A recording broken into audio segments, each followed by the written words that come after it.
Che meraviglia vedervi così tante questa sera. Benvenuti, benvenute qui all'Aula Magna del Seminario Vescovile di Vittorio Veneto per la 20ª edizione del Festival Biblico. Festival che quest'anno compie ben 20 anni, una gran fatica, 20 anni. 20 anni fa dalla Diocesi di Vicenza con la Società San Paolo è nata questa idea di portare al centro della vita quotidiana e della contemporaneità le Sacre Scritture, mostrando come siano testi che hanno ancora molto da dire all'uomo e alla donna contemporanei. Negli anni si sono poi unite alla grande famiglia le diocesi di Padova, Rovigo, Verona, Chioggia, Treviso, Vittorio Veneto, e quest'anno, per non farci mancare niente questa candelina dei 20 anni, si sono unite in famiglia anche la diocesi di Catania e di Genova.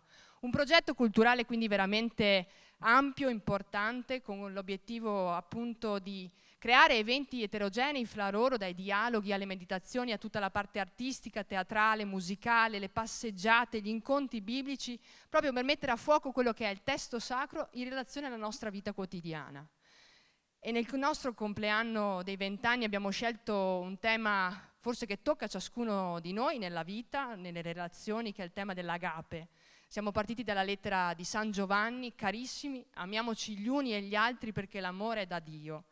Ecco, il tema dell'agape è un tema assolutamente complesso perché ammette dentro di sé tutte le diverse sfumature che l'amore ha nella nostra vita relazionale, intima, affettiva, dalla filia greca alla parte più passionale che è l'eros, ma l'agape ha quella forma più particolare perché è l'amore più espansivo in assoluto che noi conosciamo. Se vogliamo anche essenziale, ma così potente che ci ricorda che l'amore ammette il riconoscimento, la reciprocità, ammette la carità e il dono, ammette di guardare noi stessi ma anche gli altri con i quali noi condividiamo la nostra vita. Quindi, se volete, veramente un tema con il quale potremmo parlare forse per settimane intere. E noi come Vittorio Veneto, con la diocesi di Vittorio Veneto che appunto promuove questo festival in collaborazione con la città di Vittorio Veneto e la Chiave di Sofia che qui rappresento questa sera, abbiamo messo in piedi 13 eventi diversi fra loro per cercare di mappare un po' questa geografia dell'amore. Un evento che nasce anche come progetto di rete, ci tengo sempre a dirlo perché di questi tempi fare cultura è veramente sempre una gran fatica come risorse umane ma anche risorse economiche, e quindi prima di tutto vorrei ricordare le associazioni che rendono possibile questo festival dal punto di vista delle braccia che muovono proprio in modo operativo ogni sedia, tavolo che voi vedete in questo evento, ma anche chi presta proprio il suo servizio a livello di parte artistica, quindi il Centro Teatrale da Ponte, il Centro Culturale Humanitas, la Biblioteca del Seminario, la Chiave di Sofia ovviamente che rappresento, insomma diverse realtà che si prestano per costruire questi eventi eterogenei, ma soprattutto le aziende che ci permettono di realizzare questi eventi perché hanno un impegno economico importante, e quindi vorrei ringraziare i due main partner di questa edizione che sono Zoppas Industries e la Fondazione Dina Orsi L'Azione, e in particolare Banca della Marca che sostiene questo preciso specifico evento. Porto i saluti del Presidente che non è potuto venire qui stasera.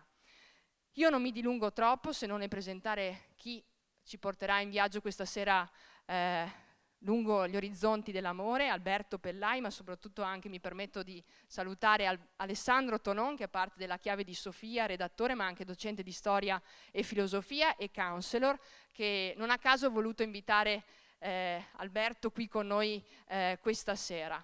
Quindi io vi ringrazio di cuore di essere così numerosi. Gli appuntamenti continuano, questa sera saremo ai giardini del Castello di San Martino del Vescovo, se volete essere con noi, con una meditazione notturna insieme a Davide Brullo, poeta.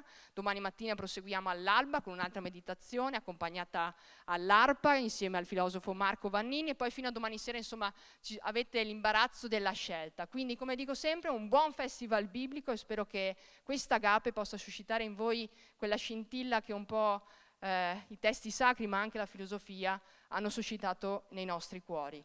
Buona serata e buon incontro. Grazie.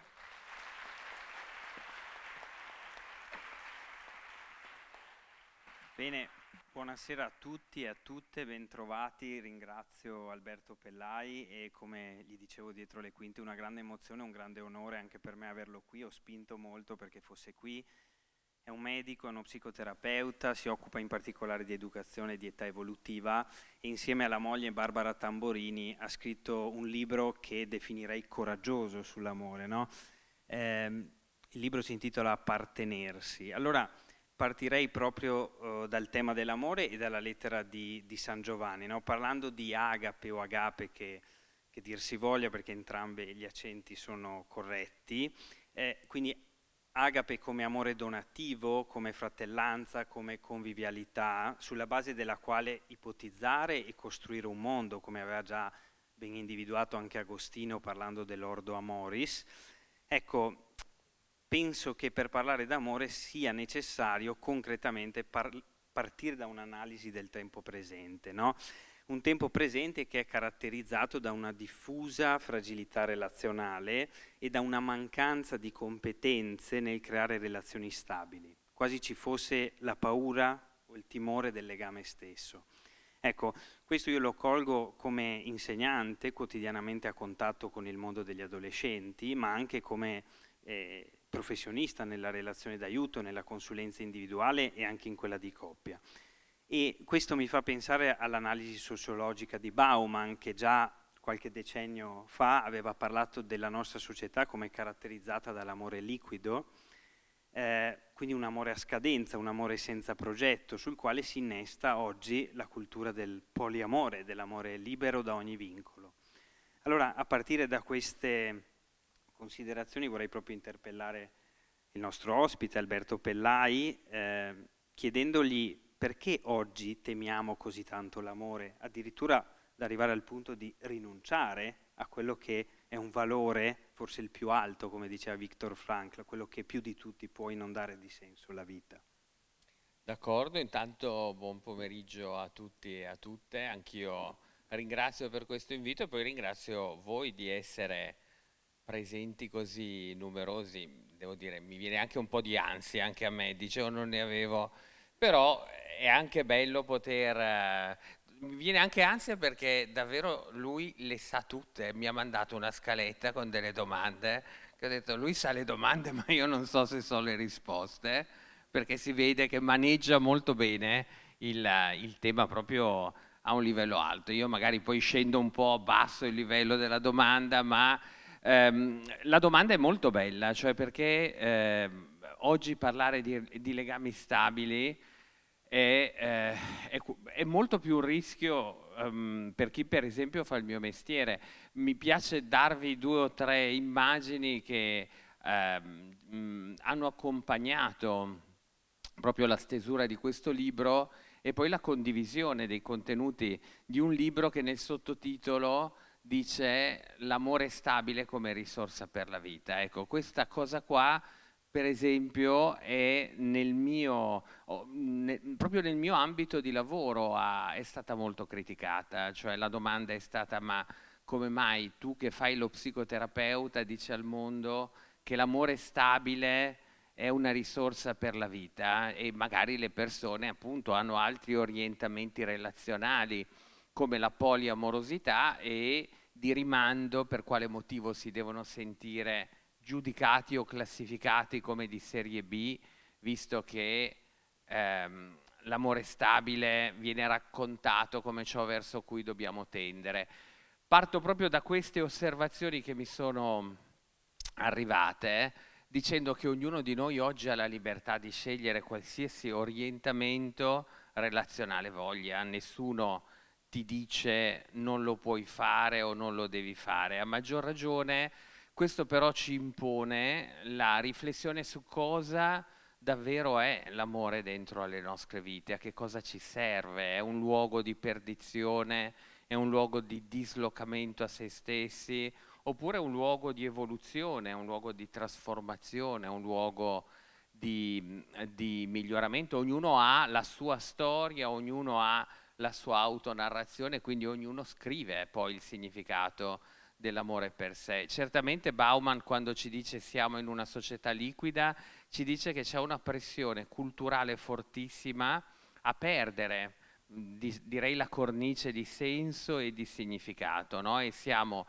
in una società che ti dice tu puoi fare tutto tutto quello che vuoi della tua vita, ma in questa pressione poi c'è molto di più la spinta a stare dentro a qualcosa che è immediatamente piacevole, immediatamente gratificante, immediatamente funzionale alla logica del consumo. Anche l'amore può essere consumato. Se io guardo le serie TV che in questo momento imperano, effettivamente i legami stabili sono pochissimi, funziona molto di più la relazione dove ognuno sta nella propria casa, ci si disturba pochissimo, ci si incontra magari, no, per l'evento serale e poi per fare l'amore, e poi ognuno torna nel proprio letto. E direi che c'è dentro anche una visione dell'umano qua dentro, dove ognuno deve un po' imparare a bastare a se stesso, a curare i propri bisogni e i propri interessi, che automaticamente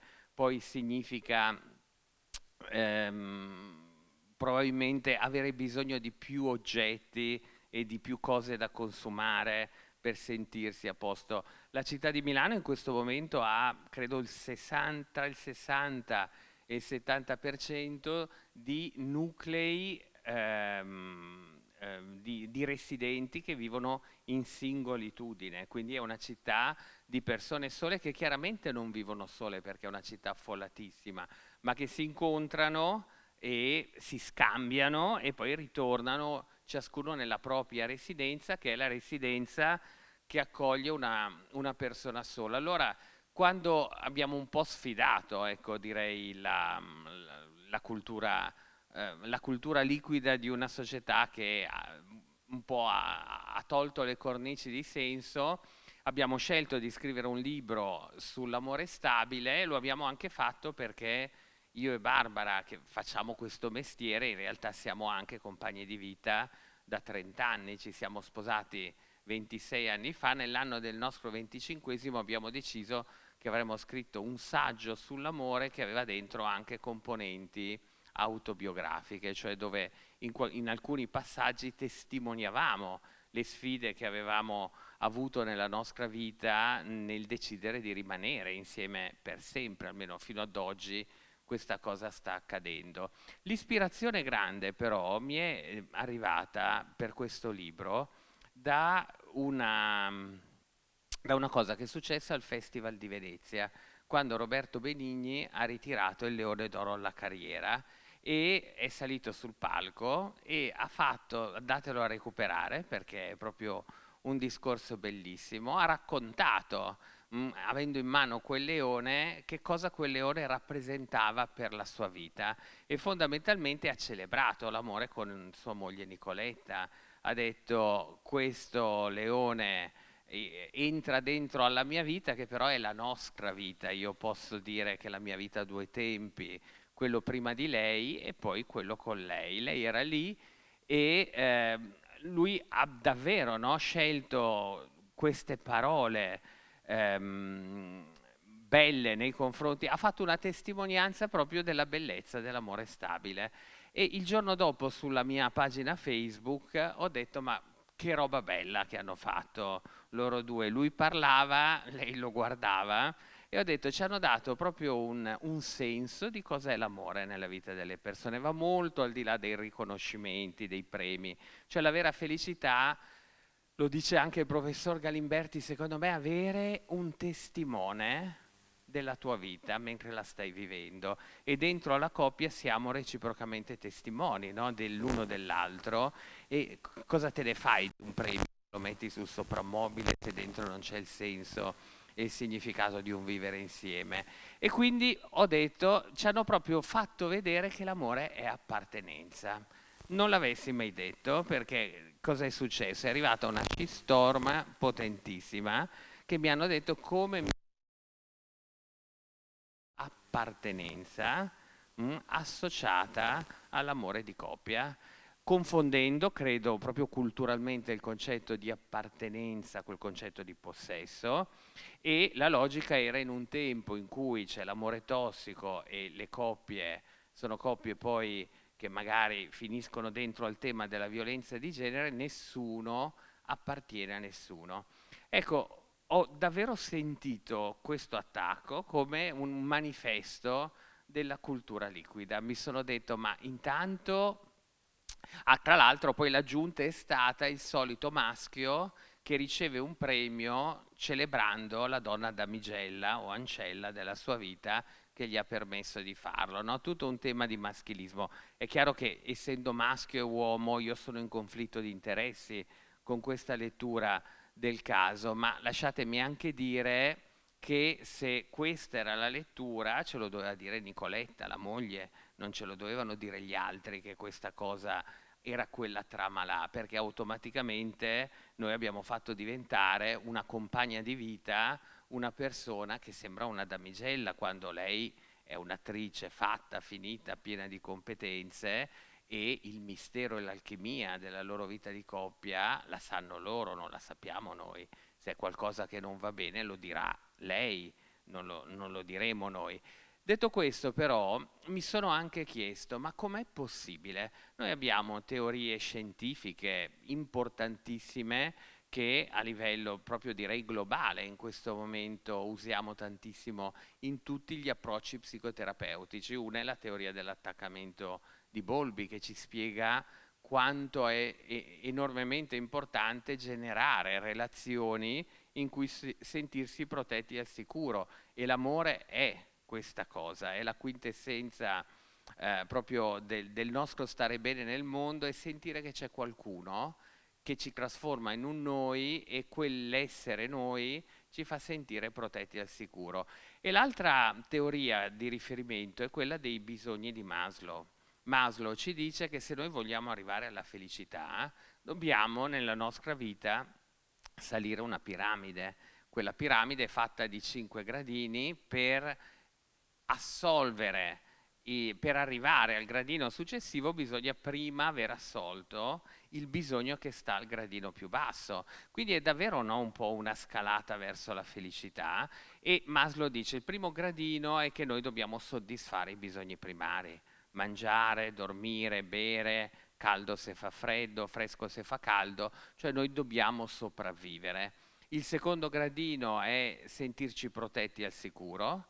Il terzo gradino è appartenenza, cioè noi non possiamo arrivare alla vera felicità se non siamo dentro una rete di legami che ci danno il senso dell'appartenenza non a noi stessi, ma a un mondo che è fatto degli altri, al mondo del noi. Quindi usciamo dall'io e entriamo nel noi. A quel punto noi entriamo poi nei 2 livelli successivi che sono l'autostima e l'autorealizzazione, cioè un vero e proprio lavoro di completamento e compimento del mio io, che però ha proprio la forza di tutto quello che c'è stato prima. E quindi mi sono detto, ma per quale motivo oggi culturalmente non riusciamo a parlare di amore sentendo che l'amore con la A maiuscola è davvero una risorsa per la nostra vita? Ecco, avremo poi altre domande che Alessandro Tonon, vedi, ti confondo con un altro che ha il tuo stesso cognome, che Alessandro ha preparato, e quindi approfondiremo. Ma il primo tema grande è davvero questo, cioè davvero la liquidità dei legami, davvero questo poterci spalmare dentro alle vite. In fin dei conti, per chi di voi non ha familiarità col modello della poliamorosità, che è un modello oggi teorizzato e praticato da molti, è questo che ci ingaggiamo contemporaneamente in più relazioni che sono affettive, sentimentali e sessuali, nella trasparenza dell'autodichiarazione con tutti gli altri partner. Quindi un po' la vita delle comuni degli anni 60, organizzata in modo con una teoria più forte alla base, dove l'idea è che se io sto in relazione solo con una persona, mi limito un potenziale che non può essere soddisfatto. Quindi è come dire, l'amore è ultra inclusivo, contrariamente invece all'amore monogamico che è esclusivo, cioè esclude tutti gli altri, sceglie di generare un'intimità stabile e molto forte, condivisa solo con una persona. Ecco, qua dentro la sfida grande è come mai un mondo liquido, un mondo che frammenta tantissimo il concetto di legame e lo rende moltiplicazione delle esperienze, la domanda potrebbe anche essere: ma noi dobbiamo davvero sperimentare tutto per essere felici? Cioè, se non le proviamo tutte, non perverremo mai al livello della vera felicità e di rimando, perché questo è un po' la prospettiva dell'adolescente, può davvero generare 1.000.000 di se stessi prima di decidere chi è il se stesso che rende stabile nella vita. Se noi prolunghiamo l'adolescenza nell'adultità, generiamo un'adultescenza dove noi abbiamo questo mito, no? Oggi un'altra parola usatissima nei media è la bellezza del ricominciamento. Ogni giorno può essere un giorno nuovo in cui io mi ricomincio. Ma non so dirvi se è giusto o sbagliato, se è bene o male, se è vantaggioso o svantaggioso. Ecco, so solo che noi esseri umani abbiamo la capacità di scegliere per la nostra vita quel luogo relazionale dove la nostra esistenza ottiene il senso che andiamo cercando. Posso dire da medico che se negli ultimi, soprattutto negli ultimi 15 anni, i farmaci più venduti al mondo sono gli stabilizzatori dell'umore, gli antidepressivi e gli ipnoinducenti, o come direi così, o come una suggestione farmacologica, ecco, che tornare nella propria casa da soli, sdraiati sul letto ad aspettare di addormentarsi, non è un'operazione facile poi, se non hai qualcuno con cui condividere quell'esperienza di intimità. Grazie. Allora, rimarrei sul tema così antropologico della società liquida, perché accennavi proprio, no, hai toccato tangenzialmente il tema della libertà parlando del poliamore, no? Oggi sembra proprio che l'amore sia contrapposto alla libertà, in particolare relativamente alla realizzazione di sé, cioè come se la realizzazione di sé proseguisse per una strada molto diversa rispetto a quella che l'amore richiede, no? L'amore stabile, l'amore per sempre, come l'avete definito voi, è un amore che richiede impegno, che richiede fatica, che richiede mettersi in gioco. Ecco, oggi nella società attuale mi sembra di rilevare anche nella relazione d'aiuto, quando ascolto le persone, che in realtà l'amore non sia un facilitatore della realizzazione di sé, ma ne sia un ostacolo. Ecco, vorrei chiederti se puoi spendere alcune parole anche su questo.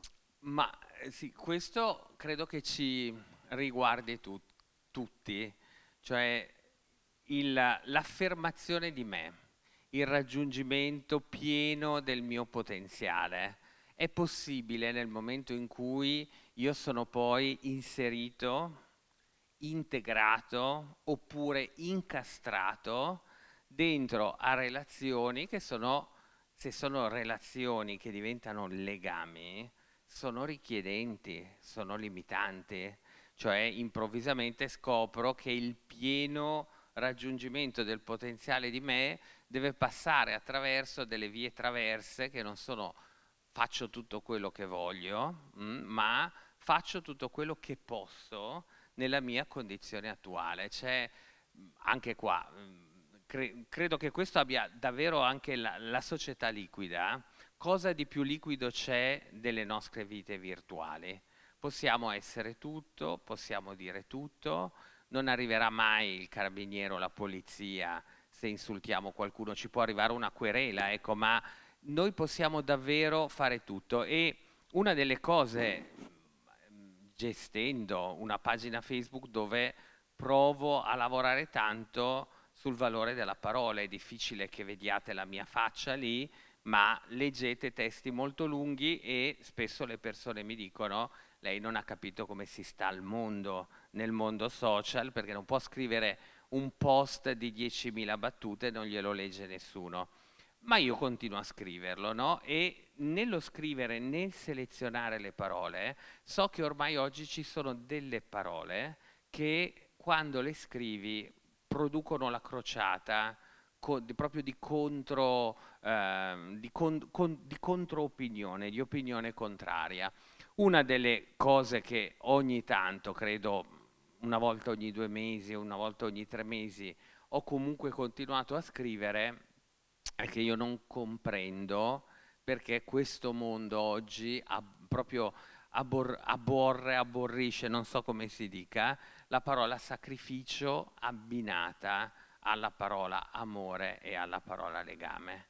Nel momento in cui io mi lego a una persona, ma mi lego non perché ne sono dipendente, ma perché ne sono desiderante, la parola sacrificio entra automaticamente dentro a questa cosa, perché io smetto di poter fare tutto quello che voglio e devo concertare dentro alla mia storia di coppia un modello di stare con e stare per, dove l'altro non è una variabile casuale, l'altro è il co-costruttore della dimensione del noi, quindi dovrò perdere un pezzetto di io, dovrò metterlo al servizio dell'altro io che sta perdendo anche lui un pezzetto di io e genererò un noi che non ci può essere se questi due io non fanno questa scelta.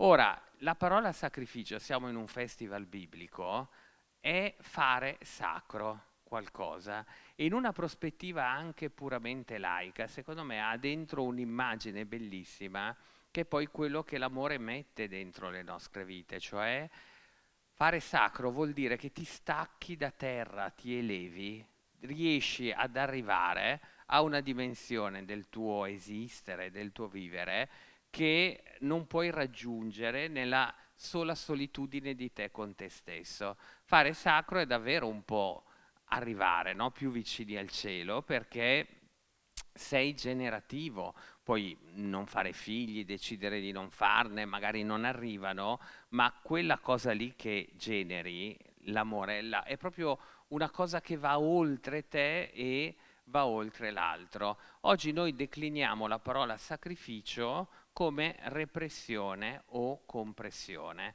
Non può essere che l'amore coincida o si appoggi anche sulla parola sacrificio. E io mi domando, ma com'è possibile amare senza il sacrificio? Io sono genitore di 4 figli, è stata la cosa più bella che ci è capitata nella vita, non avevamo mai immaginato che saremmo diventati genitori di una famiglia numerosa, è accaduto, ecco, alcuni li abbiamo cercati, altri sono arrivati. Di fronte a quella cosa lì c'è un mistero enorme, poi ti accorgi che ci entri dentro e per far funzionare le cose devi sacrificarti, cioè devi farti sacro e fare sacro quel legame, perché altrimenti è chiaro che un bambino che nasce e non ti fa dormire per mesi non è una roba bella, se non lo rendi sacro, e è una roba impegnativissima, faticosissima, e credo che qua dentro a questa domanda c'è un tema enorme. Più noi abbiamo una società basata sul valore del consumo, più noi rincorriamo la dimensione della gratificazione istantanea, vale tutto per il piacere che mi dà nel qui ed ora, più noi ci allontaniamo dalla ricerca di senso profondo che sta solo nella gratificazione ritardata. Cioè fare famiglia vuol dire avere un progetto che è non a medio termine, è a lunghissimo termine. Se quella cosa lì riesce bene, noi moriremo dentro alla famiglia che abbiamo generato. Quelle saranno i nostri figli, se ci sono, saranno le persone che ci accompagneranno nei momenti finali. Saranno i nostri testimoni di tutto quello che ci accade, no? E vuol dire che noi facciamo un investimento enorme che usa il tempo non del presente, ma il tempo del futuro. Effettivamente ci diamo una speranza dentro al progetto di coppia amorosa e di costruzione della famiglia. Ora, l'amore stabile, che chiede il per sempre, è impegnativo, è sacrificale, perché tu dici, poi magari le cose cambiano, sia chiaro, ma in quel momento lì dici davvero, no? Io quando mi sono sposato, la cosa fortissima che ho sentito erano le parole del rito, le avevo sentite decine di volte perché avevo partecipato ai matrimoni di tanti amici e amiche, ma sentirle dentro alla mia vita è stato davvero una roba enorme, no? Una cosa potente. Senti che quella parola ti si scolpisce dentro al tuo progetto di vita, no? Io guardavo Barbara, la mia compagna, e sentivo da una parte una paura tremenda. Ho proprio il ricordo di me che dicevo, ma fra 20 anni saremo ancora qui? Ed era una speranza enorme, ma era anche una paura terribile. Dentro a quella cosa lì abbiamo dovuto generare il progetto di noi, perché ogni volta che arrivava un conflitto puntavamo al progetto speranzoso o ci impaurivamo che non avremmo retto all'usura del tempo. La cosa bella è stata imparare a capire che si può litigare quando ci si ama senza rompersi, cioè che la mattina dopo ci si risveglia, il sole è lì e siamo rimasti vivi e siamo noi e possiamo andare avanti. Credo che tutta questa narrazione di per sé è poco eccitante, perché non muove la dopamina, c'è proprio la domanda successiva, quindi provo a non bruciarla, ma muove l'attaccamento, chiede, non è che uno esplode d'amore, no? Come quando è pieno di eccitazione, uno non esplode, uno entra nell'intimità, nella tenerezza, nella condivisione, nell'impegno, nella fatica. Proprio ieri preparavo un po', guardavo le domande che ha fatto, dico Filippo, invece sei Alessandro, vedi che il mio cervello ancora... E dicevo, erano domande complesse, no? E mi dicevo, guarda però che ricchezza che c'è dentro. E ho scritto questa cosa, cioè ho detto alla fine l'amore è che noi dobbiamo raggiungere una cima di una montagna e su sappiamo che c'è una vista bellissima. Dopodiché abbiamo la seggiovia e abbiamo il sentiero, ci mettiamo 4 ore ad arrivarci. In questo momento ci dicono prendi la seggiovia, arriva su veloce, prenditi subito tutto.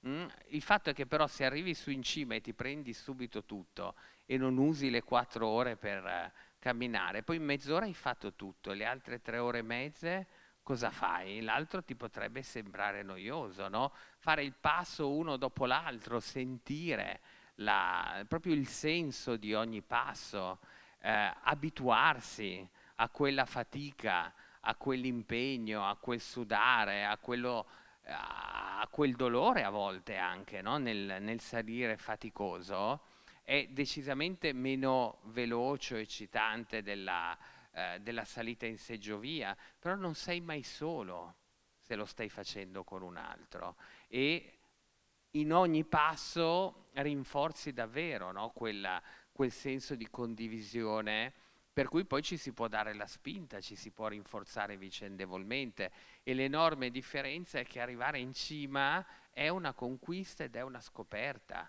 allo stesso tempo, l'hai fatto tu e quella conquista e quella scoperta vuol dire essersi dati il senso della costruzione di quel noi, cioè aver generato un significato dentro alla propria vita, non aver consumato l'altro dentro alla fretta di un percorso. Grazie anche per questa risposta così valida, così profonda, alla quale mi collego pensando a alcune parole che ho selezionato tra quello che hai detto. Hai parlato di costruzione del legame, hai parlato di impegno, hai parlato di progetto. Oggi sembra che questi termini siano un po' desueti rispetto alle relazioni, perché se è vero, pensiamoci come diceva Aristotele, che l'uomo è un essere sociale, quindi è teso per natura a stringere legami, a creare relazioni, se questo è un dato naturale è altrettanto vero che i legami non si mantengono per natura, ma sono dati culturali, quindi costantemente è necessario prendersi cura di questi legami. E qui non mi riferisco a una cura qualsiasi, ma mi riferisco alla filosofica cura di sé, che è cara ancor prima che alla psicologia, alla filosofia, no? Le matrici culturali dell'Occidente relativamente alla cura affondano proprio le loro radici nella filosofia. Nel socratico conosci te stesso. Ecco, la conoscenza di sé all'interno di un legame di coppia, ma anche di amicizia, sono ingredienti fondamentali, no? Se noi non prendiamo consapevolezza della nostra storia personale, di quelli che in psicologia si chiamano modelli operativi interni, no? Cioè della modalità con la quale noi abbiamo appreso a relazionarci agli altri, allora se noi non prendiamo consapevolezza di questo, della nostra storia, delle nostre ferite, dei nostri traumi, anche dei nostri bisogni che non hanno trovato riconoscimento nel corso dell'infanzia o dell'adolescenza, è chiaro che sarà molto più difficile entrare in relazione e penso sarà anche molto più complesso, complicato entrarci consapevolmente e riuscire a far durare quella relazione. Quindi vorrei proprio invitarti a riflettere, a sostare su questo tema della cura di sé, della conoscenza di sé, perché tu nel tuo libro hai speso pagine brillanti intorno a questo tema e direi anche essenziali per chiunque voglia porre attenzione al modo in cui entra in relazione con gli altri. Ma sì, credo che qua ci siamo un po' dentro tutti, no? La conquista della nostra adultità avviene, credo, attraverso la rielaborazione della storia da cui veniamo. Io parto sempre, anche nel mio lavoro di terapeuta, credo che la cosa che ci accade da adulti è che noi diventiamo davvero responsabili del nostro destino, no? Mentre quando nasciamo bambini noi non abbiamo scelto niente, siamo arrivati, noi siamo i figli dei nostri genitori e ci può andare bene, ci può andare male, ma il dato di fatto è che quello che ci chiede poi la vita è di sganciarci da quel luogo originario e generare un nuovo luogo in cui diventare noi. Diventare noi vuol dire uscire dal copione dell'obbedienza, dal copione delle aspettative degli altri, vuol dire aver riflettuto a lungo sul diventare la persona che voglio essere e sentire la pienezza di essere la persona che volevo diventare. I copioni oggi più frequenti sono da una parte l'insoddisfazione, cioè i ricominciamenti continui perché avvengono, perché sono diventato quello che gli altri mi hanno detto che dovevo diventare. Dentro a quegli altri c'è la famiglia di origine, ho dovuto solo obbedire, non mi hanno permesso di diventare la persona che volevo essere.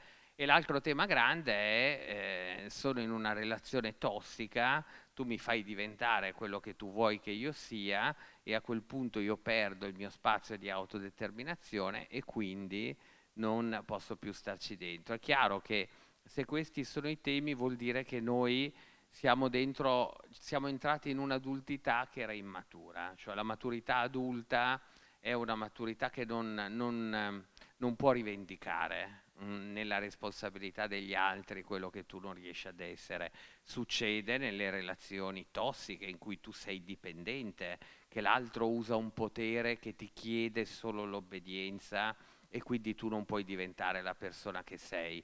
Quindi è chiaro che se sei entrato nell'amore in modo immaturo, questa è un'evenienza, ma capita anche tante volte, no, al terapeuta di lavorare con adulti che sono ancora intrappolatissimi dentro un dolore antichissimo. La mia vita è stata disastrosa perché mi è stata rovinata, no, dalle persone che mi hanno messo al mondo, dal contesto da cui vengo, ed è vero, no, che abbiamo spesso delle false partenze, dei primi tempi faticosi, ma dobbiamo imparare ad attraversarli proprio con i significati che hanno, cioè magari io mi sono trovato vicino a persone che non ce la facevano, quindi poverini loro, non povero me, perché il tempo della mia adultità non è un tempo di povertà, è un tempo di generatività, posso davvero rigenerarmi, quindi è molto importante essere adulti risolti nel momento in cui entriamo in una storia d'amore, perché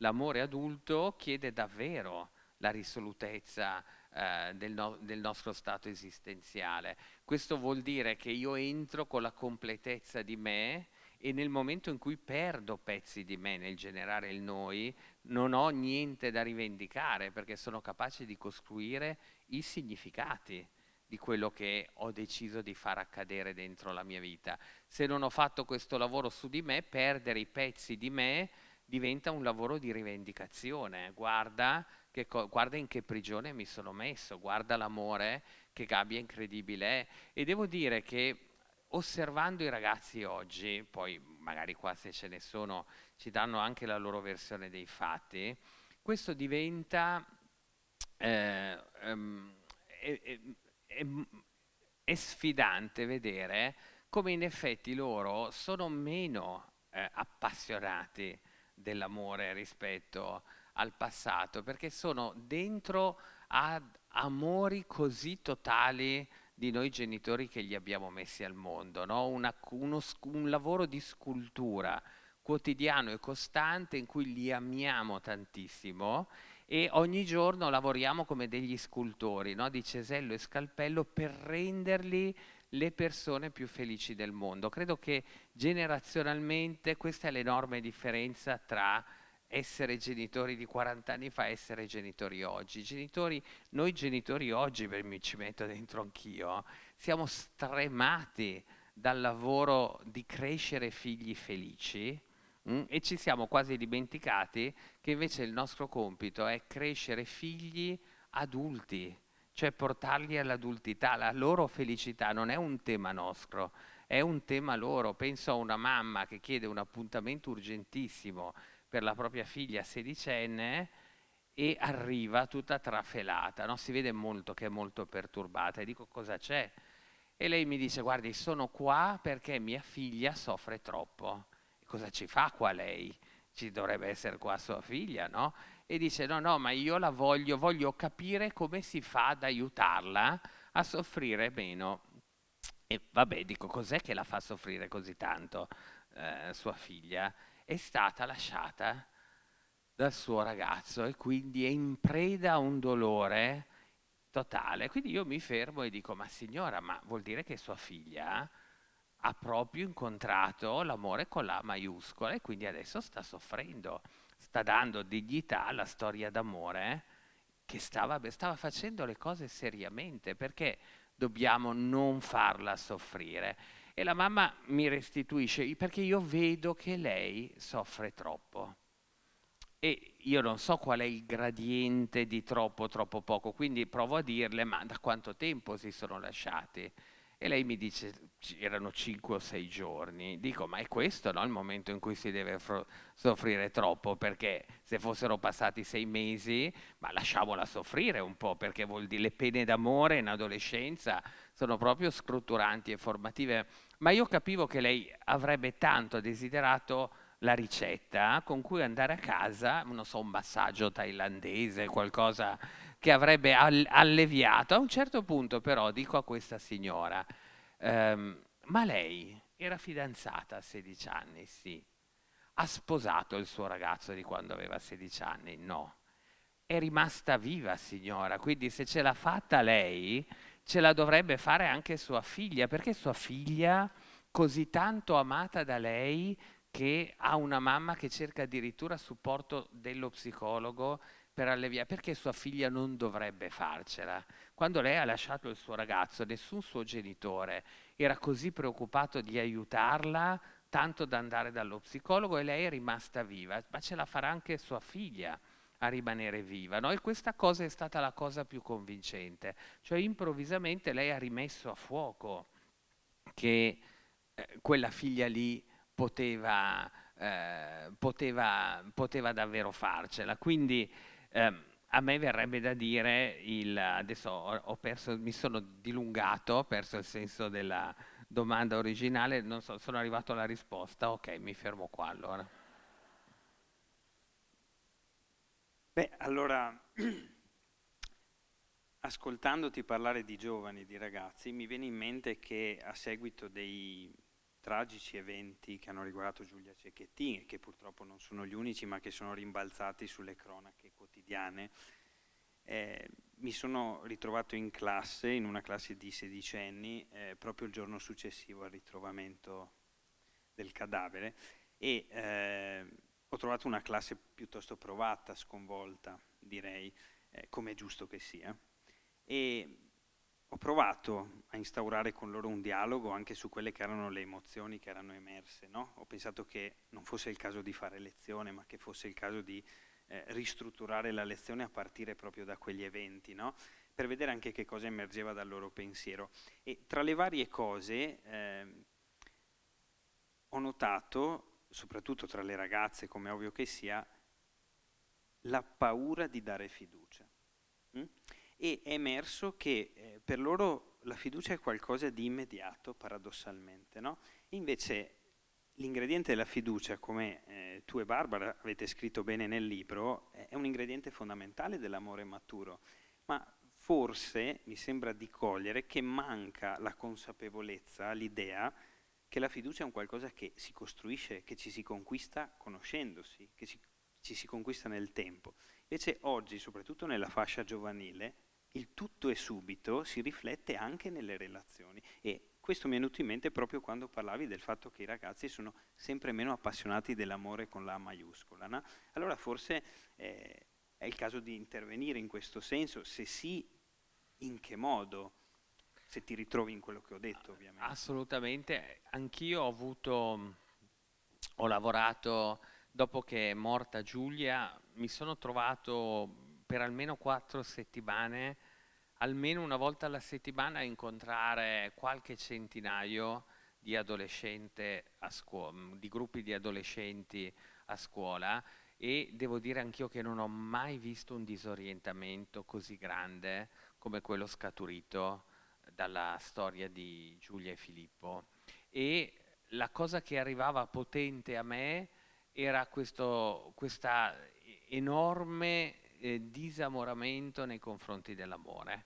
Cioè l'amore improvvisamente entra nella vita dei nostri figli come una delle cose più rischiose che ti può capitare nella vita, e di rimando anche il lavoro, no, che facciamo noi adulti nella prevenzione della violenza di genere diventa un costante richiamare i nostri figli, in particolare le nostre figlie, al riconoscimento di tutti quegli indicatori di rischio che rendono la tua storia d'amore una storia tossica in cui rischi di farti male. Quindi l'amore alla fine arriva attraverso questa narrazione che parte dai fatti di cronaca, e non può essere altrimenti, come uno dei rischi maggiori che ti vai a prendere nella vita, e non un rischio, per così dire, identitario, di progetto di vita, proprio un rischio di sopravvivenza, cioè l'amore rischia di farti fuori.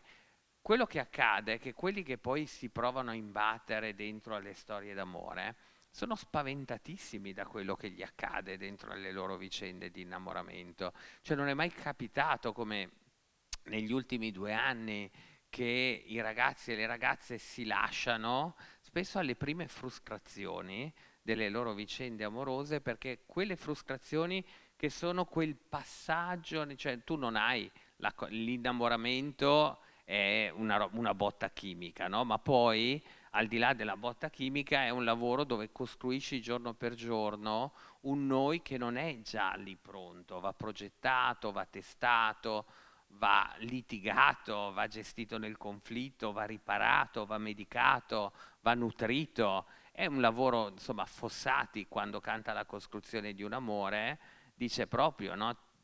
Spezza le vene delle mani, cioè è un lavoro impegnativo. Di fronte a questa prospettiva, che ha molto a che fare anche col concetto di sacrificio, i ragazzi invece si spaventano tantissimo, perché dicono: sta a vedere che tu sei un manipolatore. La parola manipolatore, la parola narcisista, la parola relazione tossica, immediatamente arriva come un filtro, e tu non capisci più niente dell'amore, perché paradossalmente poi quello che ti aspetti è che l'altro ti generi una storia d'amore in cui tu vivi sempre nella comfort zone, cioè tu non devi avere perturbazioni dentro alla tua vicenda amorosa, perché appena arriva una perturbazione si accende il rischio enorme che tu non sei, io e te non siamo fatti per stare dentro una storia d'amore. E lì l'amore diventa una roba fragilissima, ma perché manca l'altro pezzo della vicenda, cioè nel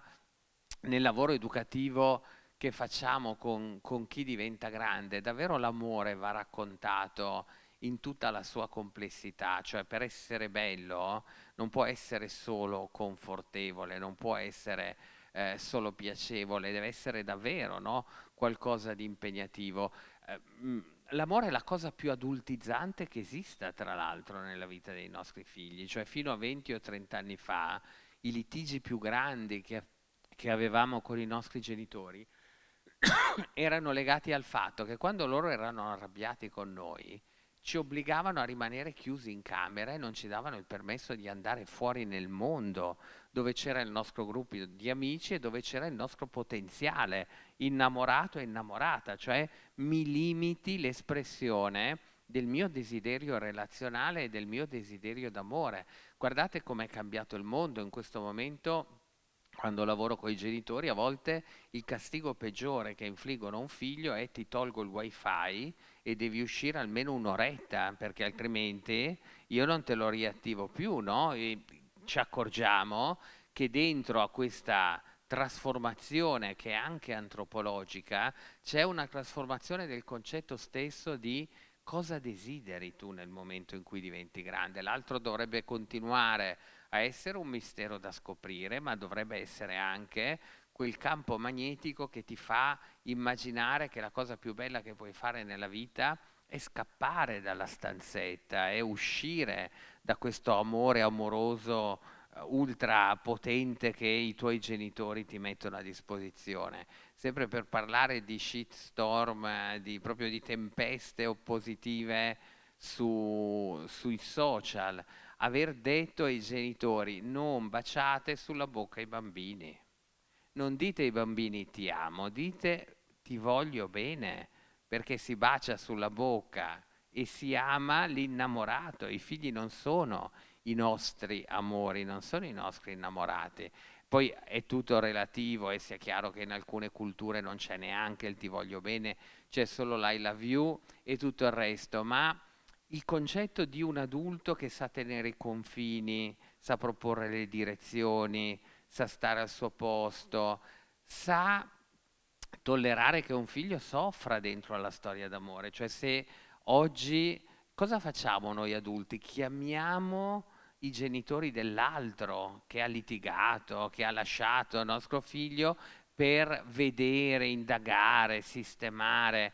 È chiaro, no, che qua dentro chi deve costruire poi quell'abilità e quella competenza non capisce più niente. Allora giustamente la domanda sulla fiducia è una domanda cruciale. Come faccio a fidarmi di te che sarai il coautore della storia del nostro noi? Cioè, per fidarmi è che ti devo sperimentare nel bello e nel brutto, nel bene e nel male, e vedere come io e te riusciamo a stare nelle zone piacevolissime, così come nelle zone impegnative e faticose. Come ripariamo? In fin dei conti le vere relazioni non sono quelle che non si rompono mai, ma sono quelle che dentro alla crepa trovano il modo perché quella crepa venga riparata, cioè non venga considerata un disastro che chiude tutto e che finisce tutto. E nulla come l'amore è fatto di crepe, cioè le storie stabili e durature sono storie che dentro alle crepe ritrovano il significato originario. Non ti lascio perché io e te abbiamo generato un noi che deve sopravvivere anche a questo. Per riuscirci però dobbiamo farlo in due, non lo può fare uno da solo. Certamente direi che questo è fondamentale, e a proposito di questo, di far entrare la luce attraverso le crepe e di trasformare anche quelle ferite in delle feritoie anche rispetto alla relazione, direi che è fondamentale anche educarsi a comunicare in un certo modo. Nel libro tu e Barbara avete dedicato delle pagine anche alle critiche costruttive, no? Allo scambiarsi critiche e osservazioni che siano costruttive. E questo penso che rientri in quel grande tema che voi chiamate la manutenzione della coppia.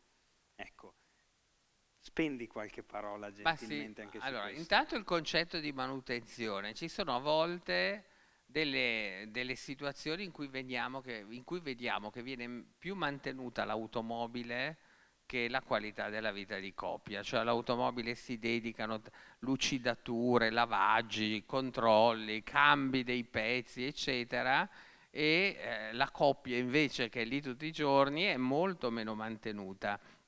La sfida è enorme, penso, questa anche qua, dentro al fatto, no, che adesso è davvero tanto sfidante essere coppia amorosa stabile, diventare coppia genitoriale, gestire dentro i ritmi frenetici di un mondo che va velocissimo e ti chiede di tenere in piedi 10 vite insieme, no? La vita del te stesso lavoratore, la vita del te stesso partner amoroso, la vita del te stesso genitore, la vita del te stesso taxista coi figli che deve andare da tutte le parti. Non devi fare milioni di cose e dentro a questo aspetto davvero il rischio è poi di non riuscire a presidiare le cose importanti della vita. Cioè noi quando diventiamo genitori non possiamo dimenticarci della nostra coppia amorosa, anche se è inevitabile ridimensionarla tantissimo, però non possiamo mai pensare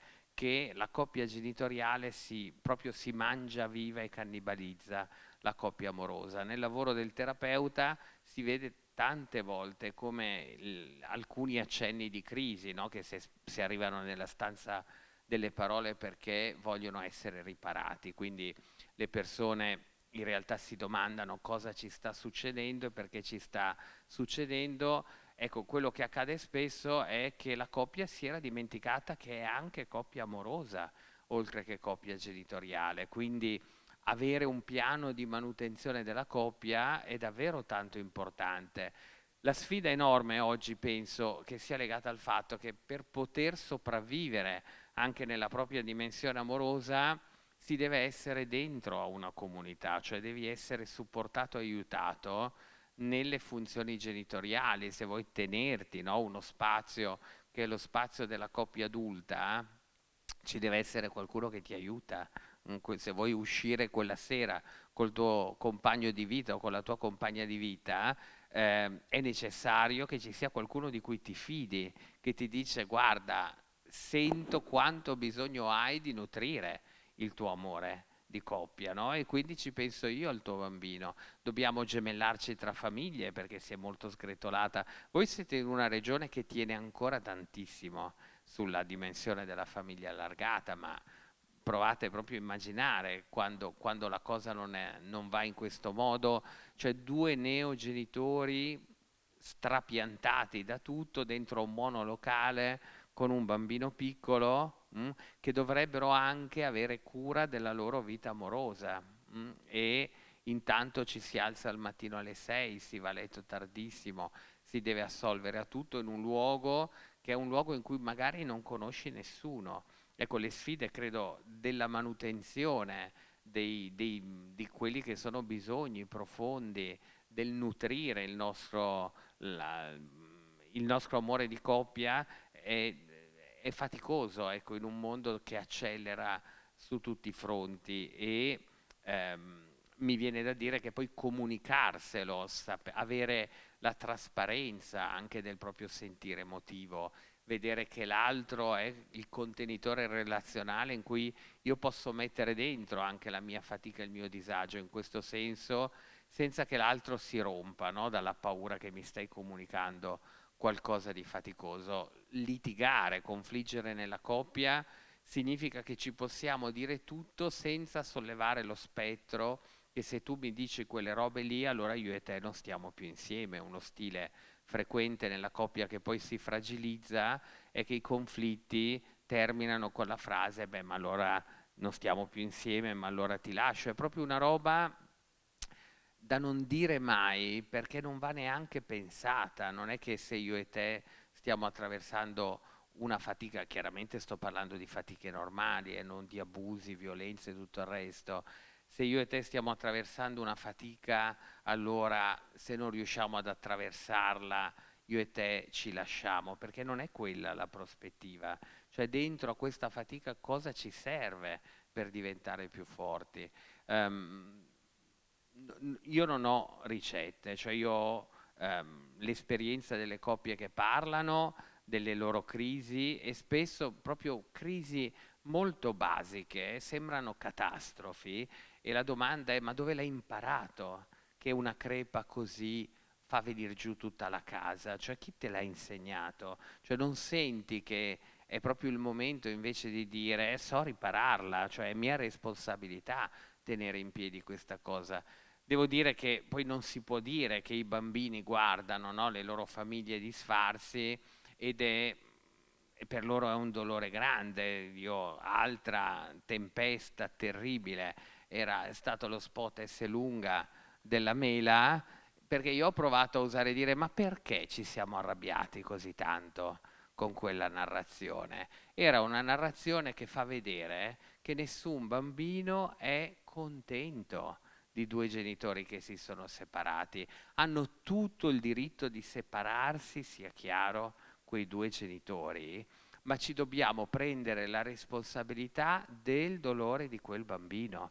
Quante volte mi capita di sentire coppie che dentro alle loro separazioni dicono ah ma dottore, noi faremo le cose così bene che il nostro bambino non soffrirà, non deve soffrire. Dico, partiamo malissimo, perché voi dovete sapere che il vostro bambino deve soffrire dentro la vostra separazione, perché altrimenti lo incastrate in un copione paradossale, dove solo se io ho la consapevolezza che quella cosa lì è un mio diritto di adulto, sia chiaro, è un mio diritto di adulto, ma dentro a quel diritto io devo sentire anche il diritto del bambino di soffrire.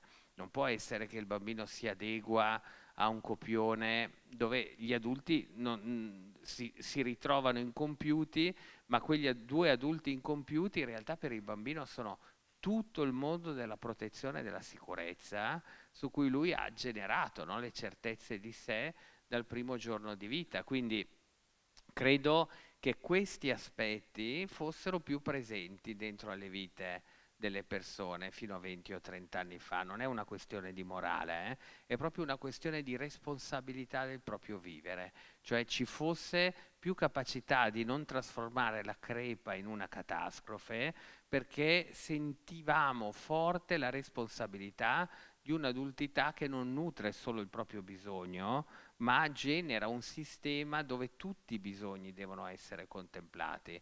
Per cui dentro a 30 anni fa la narrazione della mela probabilmente veniva vista per quello che era. I bambini ci fanno vedere che dentro alla loro mente il loro desiderio più grande è che i genitori non si separano, lasciamoglielo questo pensiero. Credo che sia un pensiero sano, perché diventerà tutelante, garante poi delle storie d'amore che andranno a costruire loro da grandi. Se sognano ancora un amore con la A maiuscola, magari riescono anche a costruirlo. Se l'unica narrazione che riusciamo a dire è stigmatizzante per gli adulti che della loro vita amorosa hanno deciso giustamente di fare quello che vogliono e non possiamo stigmatizzarli, io di stigmatizzante non ci trovo proprio niente, ci trovo una verità di cui dobbiamo prenderci la responsabilità adulta, perché quella è la verità. Non vogliamo dirci che quella è la verità, non diciamocelo, però diventeremo sempre più liquidi, ecco, senza più cornici di senso e di significato. Concordo, e mi viene da dire che ascoltandoti c'è sempre più bisogno di fare cultura e educazione alle relazioni, alla conoscenza di sé, all'affettività. Purtroppo a scuola, lo dico da insegnante, ci sono tante materie, tanti indirizzi, ma di questo ancora non si parla. E io personalmente, per esempio, anche a seguito dei fatti tragici di cui prima si faceva menzione, mi sono espresso dicendo che sì, sicuramente servono percorsi di educazione alla sessualità, alla conoscenza del proprio corpo, ma servono anche percorsi di educazione alle proprie emozioni, di conoscenza di sé e di educazione relazionale. Ecco, mentre parlavi mi veniva in mente questo e penso che sarebbero veramente da rivedere anche alcuni programmi scolastici, soprattutto in una certa fascia d'età. Allora, avviandoci un po' alla conclusione di questo interessantissimo dialogo, direi che siamo partiti un po' dallo stato dell'arte delle relazioni e vorrei chiedere adesso ad Alberto Pellai, secondo lui, dove siamo diretti, considerando il fatto che il quadro relazionale è un quadro liquido, è un quadro sgrammaticato proprio relazionalmente, no? Quale futuro si prospetta per le relazioni e anche quale auspicio, quali parole di speranza può puoi così condividerci e regalarci rispetto al tema delle relazioni che spesso sembrano incrinate in un mondo che è sempre più sfidante e sempre più complesso per tutti noi. Ma intanto direi che sperare è la roba più bella della vita, quindi io continuo, questo credo che sia anche la bellezza del mio lavoro, cioè il mio lavoro anche quando perturba, no? Perché dobbiamo un po' dire cose che magari sono anche disagevoli, però è proprio una perturbazione che io spero evolutiva, cioè dobbiamo davvero imparare a vedere le criticità che stiamo attraversando, non nella logica di sentirci sopraffatti o impotenti, ma nella logica di sapere che gli esseri umani sono sempre stati capaci di evolvere, cioè siamo in un progetto evolutivo, in una prospettiva scientifica, siamo in un progetto che in realtà vede l'uomo come proprio soggetto di una storia d'amore, dal creatore che lo ha pensato, poi al modo che abbiamo avuto, no? Di sottrarci alla logica dura del cavernicolo che doveva rimanere chiuso nella caverna, uscire fuori a cacciare, rischiando di essere ucciso dalla preda e poi di essere ucciso dall'altro essere umano, che se hai cacciato una preda c'era uno nascosto dietro l'albero che ti poteva uccidere per rubarti la tua preda, no? Un tutti contro tutti. Siamo partiti da lì, siamo diventati società, siamo diventati famiglia, siamo diventati squadra. Abbiamo capito, no? Che se uscivamo in 8 a cacciare la preda, tornavamo a casa in 8 e magari non con una preda ma con 2 tutti vivi e potevamo condividerla quella cosa lì. Quindi io ci credo tantissimo a questo aspetto. È chiaro che la cultura, secondo me, del consumo e del mercato, la cultura del profitto che oggi ci obbliga a tenere in piedi due vite, noi ci siamo persi nel momento in cui abbiamo deciso che avremmo messo tantissima energia, tanto tempo e tante buone cose dentro le nostre vite digitali, a partire da me che cerco di sopravvivere nella mia vita reale e di mettere la mia vita virtuale a servizio della mia vita reale, speriamo di riuscirci, ma il tema grandissimo è che quando poi entriamo dentro quella roba lì che è fluida, liquida, totalmente nuova a noi esseri umani, noi abbiamo usurato le cose più importanti della nostra vita. Abbiamo reso la sessualità un dispositivo totalmente eccitatorio. Io leggevo il libro di Lily Gruber, Non farti fottere, e capivo che la pornografia è davvero qualcosa che contamina cioè da quando hai 9-10 anni adesso ti devi confrontare con una visione della sessualità che trasforma la roba più bella della nostra vita, che infatti si chiama fare l'amore, in una roba consumistica dove l'altro è un corpo che mi deve dare piacere, che si chiama fare sesso. Quella roba lì la fanno le specie meno evolute, il nostro cane, la nostra gatta quando è in calore. Non seleziona un innamorato, seleziona un maschio fecondatore. Noi abbiamo imparato l'intimità, l'attaccamento, la costruzione della coppia amorosa, no? E mi dico, e c'è talmente tanta bellezza dentro a questa roba qua che non possiamo rinunciarci. E quindi il mio è proprio un messaggio di speranza, cioè non è possibile che alla fine scegliamo la pornografia invece dell'intimità amorosa, perché quella cosa lì ci lascia soli dentro al letto e dobbiamo prendere poi una pillola per addormentarci, mentre se ci abbracciamo con la compagna o col compagno con cui abbiamo fatto l'amore, probabilmente proprio è tutta un'altra esperienza e non rinunceremo a quella bellezza, però per non rinunciarci abbiamo davvero bisogno di una cultura dell'umanesimo che si domanda cosa dà senso al nostro esistere, quali sono i significati che vogliamo mettere all'interno della nostra vita.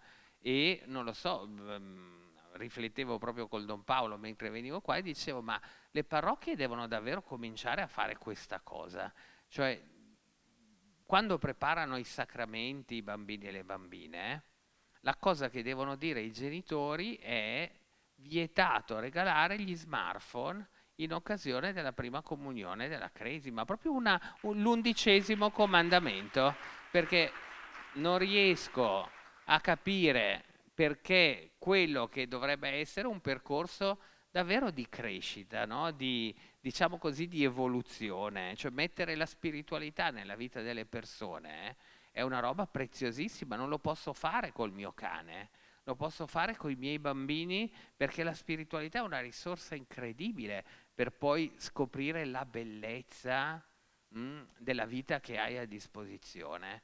E se questa cosa non la curiamo, non ne siamo giardinieri, effettivamente contaminiamo tutto. Mentre ci costruiamo il percorso spirituale, intanto dalla porta laterale facciamo arrivare il pusher di dopamina e di eccitazione totalmente fuori fase rispetto ai bisogni di chi sta diventando grande e costruiamo un meticcio e un ibrido che non ha senso perché è come dirti tutto, il contrario di tutto e speriamo che i nostri figli sappiano farne una sintesi. Non sono capaci, perché loro non siano confusi non dobbiamo esserlo noi e perché loro sappiano che cos'è la bellezza noi ne dobbiamo essere testimoni. Quindi l'altro messaggio grande, io credo che noi abbiamo davvero la responsabilità rispetto all'amore di raccontarne tutta la bellezza. È vero che l'amore può uccidere, fare male e quindi bisogna prevenire tutto quel canale lì, ma l'amore è la roba più bella e straordinaria che abbiamo nella nostra vita. Chi racconta la bellezza dell'amore a chi sta crescendo?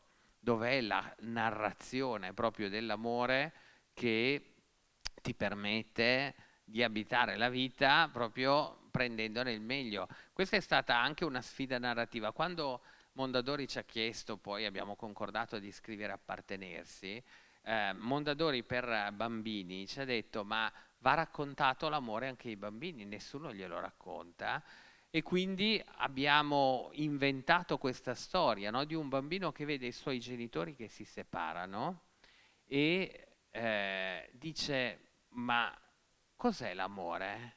Perché se io guardo quella roba lì in questo momento sono pieno di dolore. C'è pioggia e temporale, io non ho l'ombrello, sarà mica che l'amore è una fregatura?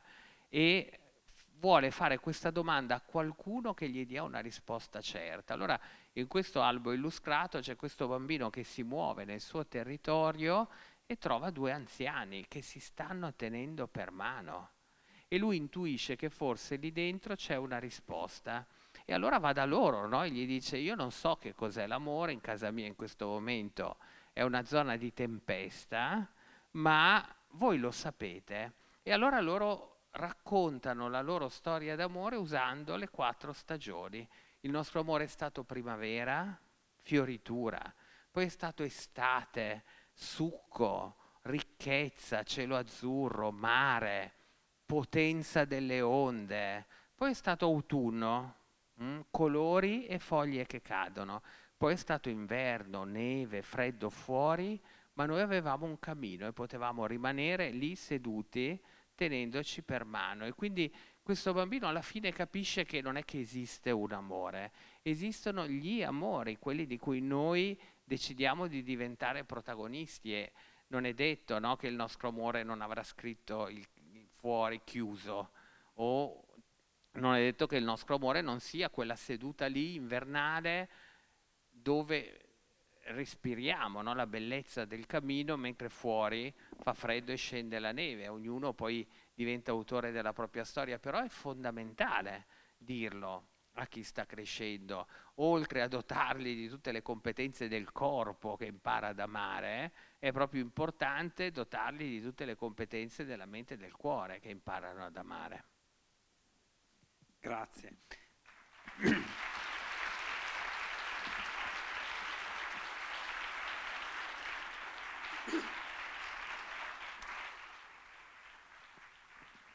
Salendo sul palco mi hai espresso un desiderio. Quando me l'hai detto ho detto oddio, non so se sono in grado di esaudirlo, però quando me l'hai esplicitato ho detto sì. Allora, parlando di futuro di relazioni, parlando di speranza, come si diceva poco fa, mi hai detto che volevi lanciare un messaggio ai ragazzi, ai più giovani in particolare, e allora lascio a te la parola e con questo concludiamo. Allora, sì, ho deciso di salutare. C'è una lettera ai giovani sull'amore nel libro Appartenersi, però in realtà ho proprio, vedendo la complessità, la profondità delle domande che aveva preparato Alessandro, detto Filippo, dentro al nostro incontro, ho proprio deciso che condividevo velocemente con voi questa cosa che è accaduta poi nella nostra vita personale. Nostro figlio Pietro, che è il nostro terzo figlio, un giorno da scuola manda a casa un messaggio WhatsApp e dice: mamma e papà, torno a casa prima oggi perché una nostra compagna è stata uccisa dal papà in una strage familiare. È stato proprio un evento, io non vi descrivo tutti i passaggi davvero dolorosi della comunità intorno a questa cosa. Ho sentito fortissimo dentro a quella cosa che era accaduta, che finiva il tempo, ecco, diciamo così, dell'infanzia di Pietro, che entrava un dolore forte, entrava un caos enorme. Mi sono proprio domandato, come uomo e come padre, che responsabilità abbiamo noi uomini e noi padri di far sentire che abitare l'amore è la cosa più bella della vita nella vita dei nostri figli, che le emozioni, i sentimenti, gli affetti, la sessualità vanno educate e vanno messe dentro la nostra vita perché la renderanno migliore, non la renderanno un territorio generativo e non di distruzione. Quindi se andate a vedere, non ci sono proprio libri che parlano ai ragazzi di questa roba qua. Ci sono milioni di cose che arrivano nella loro vita per farli diventare il vero uomo e poi non riescono ad essere uomini veri, non riescono a maneggiare la fragilità emotiva. Quindi lì mi sono proprio dato come obiettivo che avrei voluto scrivere un libro per i nostri figli maschi sui temi grandi proprio di cosa vuol dire amare l'amore diventando uomini veri e non aderendo al copione del vero uomo. E ho chiuso il libro con un messaggio per mio figlio Pietro che ha molto a che fare con le cose che abbiamo detto stasera e che condivido con tutti voi, i vostri figli, i vostri nipoti, con chi sta diventando grande, deve imparare ad amare l'amore. E dice così: ragazzo mio, ti auguro che la vita sia generosa con te nel tempo che hai davanti, ma soprattutto che tu sia generoso con la vita. Progetta ogni giorno ciò di cui la vuoi vedere ricca e fai di tutto per perseguirlo. Non credere che la felicità sia un diritto, ma trasformala in un dovere costante verso te stesso, prima di tutto, e poi verso chi ti vive a fianco. Non smettere mai di rendere il mondo un posto migliore di come lo hai trovato. Fallo coi gesti, ma anche con le parole. Ama la competenza più della potenza e fa che il tuo successo sia la conseguenza del tuo agire, non la causa. Tieni alto lo sguardo sugli altri, sulla natura, ma non smettere mai di guardarti dentro, di cercarti nella tua interiorità. È lì che ti devi affacciare e specchiare per comprendere chi davvero vuoi essere in questo tempo che hai davanti a te. È lì che ti auguro di trovare la parte migliore di te. Quella parte curala e coltivala, amala sopra ogni cosa, poi fanne dono alla vita. Se saprai essere generoso con la vita, lei farà altrettanto. Scoprirai anche nelle sue rughe il senso di tutto. Questa cosa la vita a me le ha insegnate, anche e soprattutto attraverso te. Abbi cura del tempo che ti è dato, dell'amore che ti viene donato. Impara l'amore, poi insegnalo e fanne dono. Tutto il resto verrà da sé.